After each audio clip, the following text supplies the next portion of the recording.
We do expect light rain this afternoon as the Steelers, 4-2, host the Jaguars, 5-2, and winners of 4 in a row. The team that's just like us. They want to be fierce, they want to be strong, they want to hit you in the mouth. Long enough, and it is good, and Jacksonville both times have converted 50-plus field goals to go ahead by 6 points. Shovel pass, and the ball comes out, and they go for it. And the Steelers have it. Cole Holcomb throws it to the end zone, intercepted by KZ. That kick is good, and the Steelers saw the lead in half, and dead run. ETN is gone. Back is Trubisky, over the middle. Here comes George Pickens to the end zone for the touchdown. It's slim pickings until you find George Pickens. He throws it long down the middle of the field, intercepted. And Jacksonville comes in, and they had a good performance, and the Steelers came up short. Hi, everybody, and welcome to the 84 Lumber Mike Tomlin Show. I'm Missy Matthews. The 20-10 loss to Jacksonville on Sunday didn't just end the Steelers' short-lived winning streak. It also extended the streak of the road team winning 6 straight games whenever these two teams get together. For the Steelers, they didn't just take a hit to their overall record. They unfortunately lost some key players also along the way. And for more on what went wrong at Acrisure Stadium, let's welcome in Bob Pompeani, who's standing by with Coach Tomlin. Guys.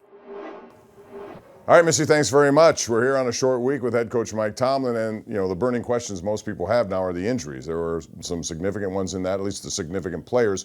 Can you update us on Kenny, Minka, and also potentially Cam Hayward return? Yeah, Minka's out definitively with his hamstring injury. Kenny has a chance to be a game-time decision. I think the same thing could be said for Cam Hayward, man. He has worked extremely hard to get back to us as quickly as he can. He had a good week last week of participation, and although brief, a good week this week, and so he'll be considered a game-time decision as well.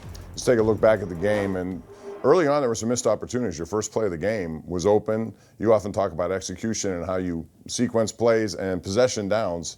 That could have led to some things, and there were other situations that led to 3 and outs.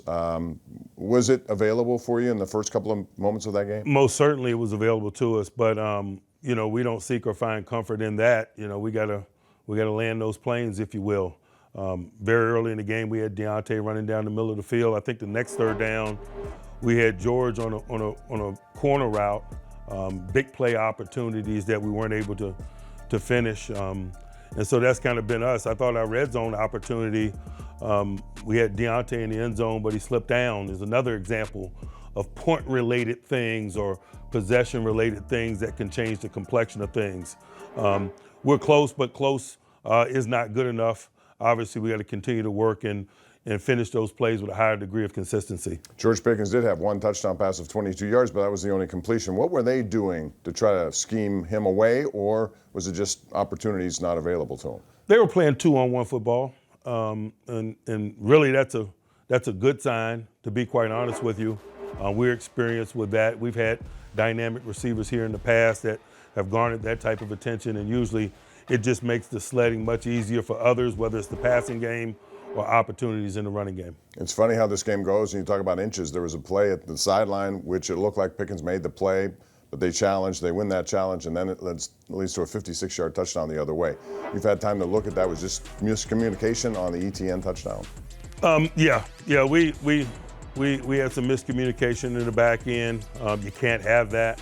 We did, and I thought it was the significant play of the second half when we had things kind of going in the direction that we would like them to go. You talked about Minka Fitzpatrick not being able to play. Now you have to make up for that. That's not an easy thing to do. He's a communication guy. He does all the things you need in the back end. How does the responsibility and who gets most of that playing time there? Thankfully we got a collection of veteran guys. Killebrew is a veteran guy. KZ, Keanu O'Neal, they're all veteran guys, and so that aids us. But obviously, losing a capable playmaker like Minka is significant.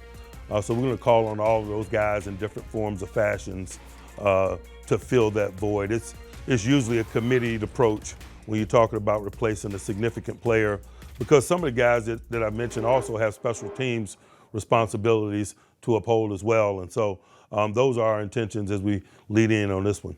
You know, it was interesting. Last week against the Rams, you took advantage of defensive turnovers. Once again, you did well in terms of taking the ball away, but this difference was you didn't capitalize on them. Defense is doing its part to give you opportunities, though. You know, but we got turnovers in the red zone, so we were essentially preventing scores. A little different than the turnovers that we were getting in L.A. We were teeing the offense up on the short field. I think one of our interceptions, KZ, the ball was probably inside the 5. And another one on the caused fumble by Quan, I think they were right around the 20-yard line. And so I'm certainly not going to hate turnovers, man. We need them in bunches. But the type of ones that we got in this last ball game were the ones that prevented scores as opposed to the ones that set up or tee up your offense for scores. A big conversation throughout the NFL is this interpretation or application of the rule of roughing the passer. You're on the competition committee. I know why it's done. You know, quarterbacks are very important. You don't want to lose them. Mm-hmm. But the application, it's not where it should be, it looks like, in terms of a week-to-week basis. You know, there's debate week in and week out from a consistency standpoint about, you know, what defines consistency in that area. But as a committee, we don't run from that. We run to that. Our job is to advance the game, safeguard the players, particularly from a player safety initiative standpoint. And so the discussion has merit for sure. All right, Coach, thanks very much. When we come back, we'll talk about this short week. Tomorrow, big game against Tennessee. They come to Acrisure Stadium. We'll talk about what the Titans have done well, and they have a new quarterback in place. That's all coming up. Missy, back to you. All right, thanks so much, Bob. And this Week 9 matchup will mark the Steelers' first of 2 Thursday night football games over the next 6 weeks. Still to come on the show, 4 new members were inducted into the Steelers Hall of Honor this past weekend, including the one and only James Harrison.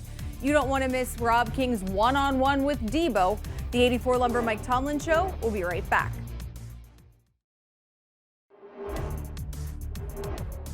Welcome back to the 84 Lumber Mike Tomlin Show. The Titans picked up a 28-23 win over the Falcons coming out of their bye week, and they did it with the help of Will Levis, who is the 6th rookie quarterback to start a game in the NFL this season.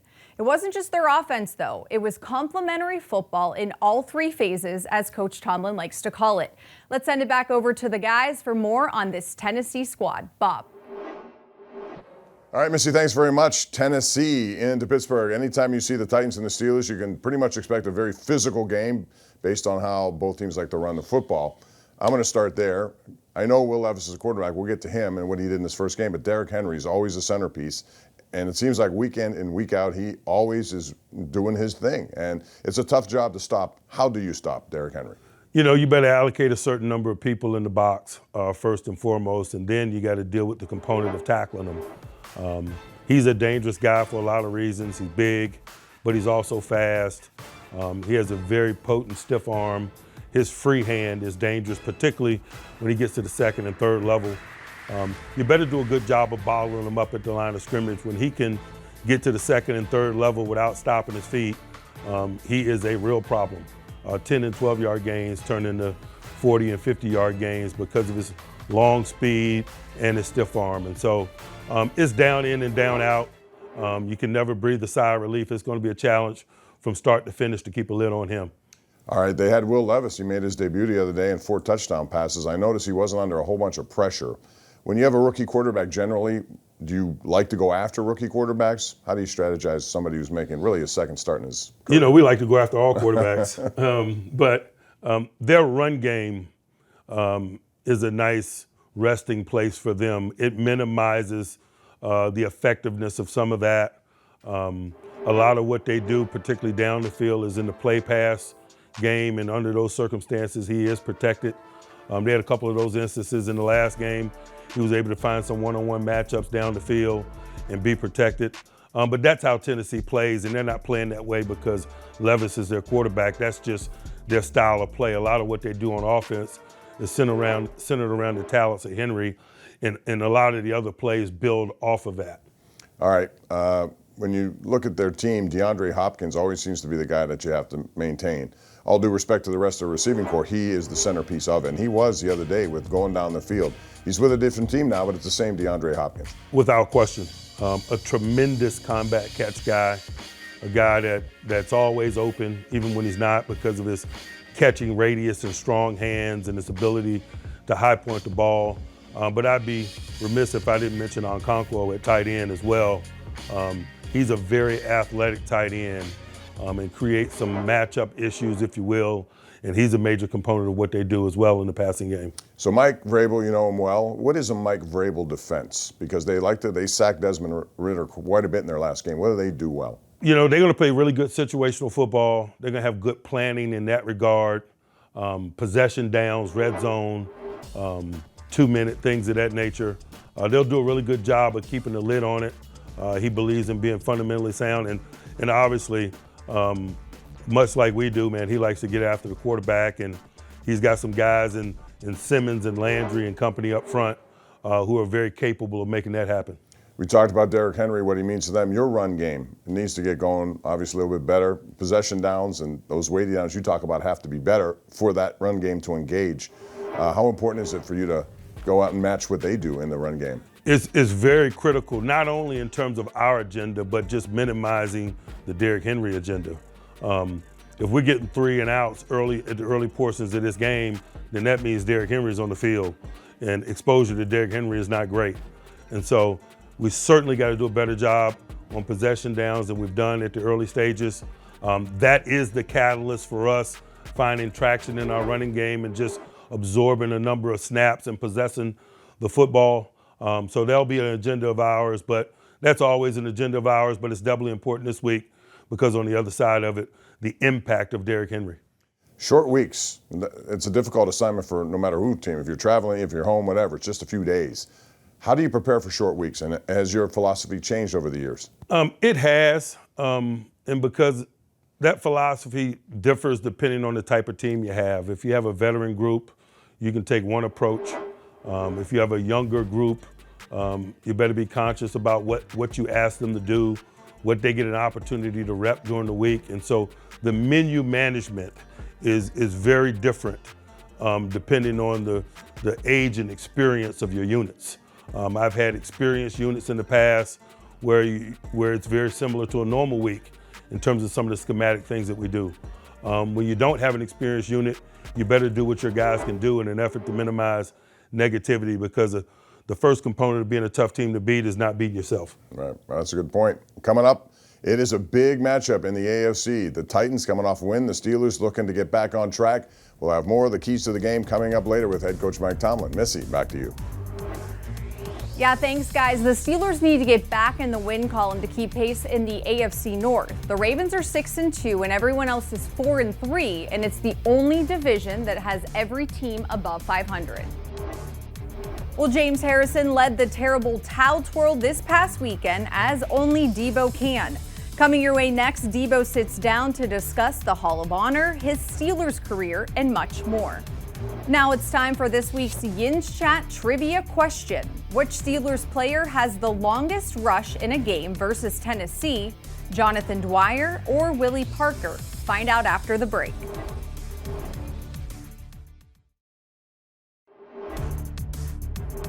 Welcome back to the 84 Lumber Mike Tomlin Show. Your Yin's Chat trivia answer is Jonathan Dwyer with this 76-yard run in Week 5 of the 2011 season. Yin's Chat's regular season challenge is back, and each week answer Steelers trivia, make game day picks for a chance to win signed helmets, jerseys, footballs, or even a trip to the 2024 NFL Draft. And new this season, doubling. Answer the day's questions correctly and get double the points. Just log into the Steelers mobile app now and play for a chance to win at this week's prize, a George Pickens signed football. An undrafted Defensive Player of the Year who also added Super Bowl champion to his resume. That's just a surface level way of describing James Harrison, whose NFL journey took many winding roads. And this past weekend, it led him straight into the Steelers Hall of Honor. Here's Rob King with more. Please welcome 2023 Hall of Honor inductee, James Harrison. Do your thing. Do your thing. Your NFL career is a study in perseverance. I mean, you talked about having to walk on at Kent and then not necessarily having immediate success in the NFL. What was it like for you? Why did you stick with it, on and off practice squads and playing in Europe and all these different things? For me, I like playing football. When I first started playing football, it was just the opportunity to play with my friends. And from that, it was, colleges, they're willing to pay for your education. And then I got into college, and during my senior year, it was teams that, wanted me to work out. You do your pro day and all that stuff. And it was like, you could get paid to actually do this. So when I, got to Pittsburgh, to be honest, I didn't give 100% effort in my first year or two. I gave enough to make it through. But once I was able to sit down and actually, have people to take time to actually say, hey, this is what you need to do. And I didn't feel like, I was being talked at, I was being coached too. It was easy for me. Hey, defense, come here. Style points don't matter. We win the game. This is a legendary defense. What was it like playing in that defense with all the talent around you and everybody doing their job, and maybe that 08 defense in particular was just phenomenal? I mean, that's just it. Each guy is out there doing exactly what he's supposed to do. But the biggest thing is the bond that we had with each other. I think I spent more time, weeks, through the season where I was with those guys more than I was with my family. And I think that bond of that brotherhood, you know what I'm saying, is really what brought us close together and made you genuinely care and love, your teammate, to where you wanted to go out there and do everything you could. Well, you talk about your place in Steelers history, deserved right in the middle of it. The Pro Bowls, the Defensive Player of the Year, and the author of maybe the greatest play in Super Bowl history? The greatest play in Super Bowl history. Let's get it right. No, maybe. Start that over. They're back. He throws the pass. Picked off. James Harrison has it. He's running up the sideline. That whole half, I felt like we were getting there just step too late. We'd hit him just as he threw the ball. Coach LeBeau called an all-out blitz on that play. I believe it was 6-1 blitz 0. My job is to obviously blitz, but the biggest thing is I need to get this tackle to step at me and take me so that Timmons, who's blitzing on my inside, can have a free run to the quarterback. He's the one that had a free shot. So I'm like, you know what? I think he's going to see it, and he's going to get the ball out in time. So I'm going to play for the quick slant in, and hopefully I'm able to, knock the ball down. That's really what I'm thinking. And, I do that part. I step, tackle steps at me, Timmons comes free. And later on, Kurt would say that, he was looking at me, he saw me step. So as soon as he saw me step, he knew it was an all-out blitz, and he's just looking now to get rid of the ball. He throws the ball, and I'm like, oh my God. So the rest of it is just, it's a whole defense, all 10 guys, putting every ounce of effort that they had left in that, that last part of that half to, help me get down there and score. That is the biggest play of this football game. So you're in the Hall of Honor. Mm-hmm. What does that mean to you? To be honest with you, man, I don't have the words to express what it means. It's just, I'm just extremely honored and just humbled to be a part of a group of men that is what a Pittsburgh Steelers is defined as, you know what I'm saying? And I'm just extremely thankful, man. Congratulations to our Steelers. Thursday Night Football will provide the Steelers an opportunity to pick up their first win against an AFC South opponent this season. Pittsburgh has won the last 4 games against Tennessee, so how can they make it 5? For more, let's head over to Bob and Coach for your keys to the game, presented by your neighborhood Ford store. Bob.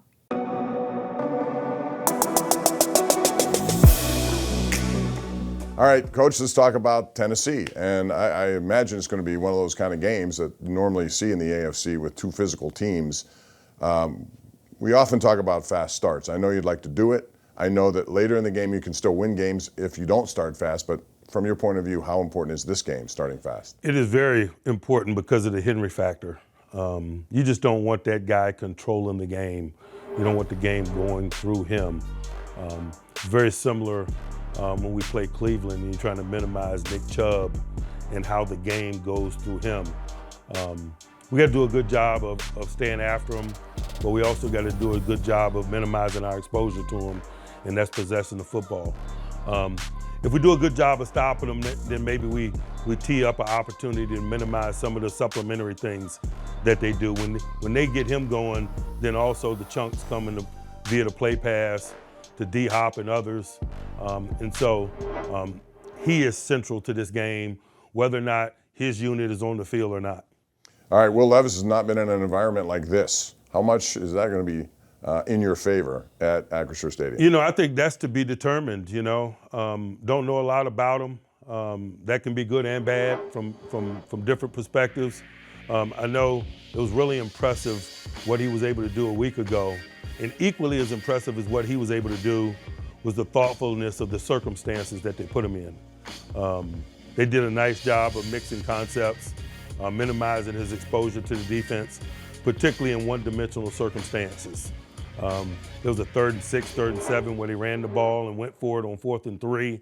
They threw a screen on 3rd and 8. They managed some of those one-dimensional circumstances in an effort to keep the defense off balance, and so they couldn't tee off on the young quarterback. One other thing, that would be field position. It's always big in every game, but especially one like this, I think. And Ryan Stonehouse, their kicker, had 6 inside the 20, a 72-yarder. Field position in a game like this, how big is it?